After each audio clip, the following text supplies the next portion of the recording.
അസ്സലാമു അലൈക്കും വറഹ്മത്തുള്ളാഹി വബറകാതുഹു. ആദരവായ റസൂലുള്ളാഹി സ്വല്ലല്ലാഹു അലൈഹി വസല്ലം അരുളിയതായി ഇബ്നു അബ്ബാസ് റളിയല്ലാഹു അൻഹു റിവായത്ത് ചെയ്യുന്നുണ്ട്. 5 കാര്യങ്ങൾ നിങ്ങൾക്ക് വന്നെത്തുന്നതിന് മുമ്പായി 5 കാര്യങ്ങളെ നിങ്ങൾ പ്രയോജനപ്പെടുത്തിക്കൊള്ളുക. 1. ശബാബക ഖബല ഹറമിക്. നിങ്ങൾക്ക് വാർദ്ധക്യം വന്നെത്തുന്നതിന് മുമ്പായി നിങ്ങൾ നിങ്ങളുടെ യുവത്വത്തെ പ്രയോജനപ്പെടുത്തിക്കൊള്ളുക. 2. വസിഹതക ഖബല സഖമിക്. നിങ്ങൾക്ക് രോഗമുണ്ടാകുന്നതിന് മുമ്പായി നിങ്ങൾ നിങ്ങളുടെ ആരോഗ്യത്തെ ഉപയോഗപ്പെടുത്തിക്കൊള്ളുക. 3. വഗിനാക ഖബല ഫഖരിക്. നിങ്ങൾക്ക് ദാരിദ്ര്യമുണ്ടാകുന്നതിന് മുമ്പായി നിങ്ങൾ നിങ്ങളുടെ സമ്പന്നതയെ നന്മയിലായി വിനിയോഗിച്ചു കൊള്ളുക. 4.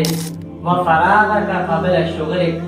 നിങ്ങൾ ജോലിയിൽ വ്യാപൃതരാകുന്നതിന് മുമ്പായി നിങ്ങൾ നിങ്ങളുടെ ഒഴിവു സമയങ്ങളെ പ്രയോജനപ്പെടുത്തിക്കൊള്ളുക.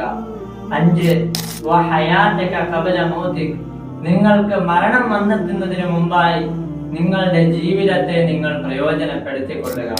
അല്ലാഹു സുബ്ഹാനഹു വ തആല നാം ഏവർക്കും ഈ 5 കാര്യങ്ങളെ പ്രയോജനപ്പെടുത്താൻ ഉദവി നൽകി അനുഗ്രഹിക്കുമാറാകട്ടെ. ആമീൻ.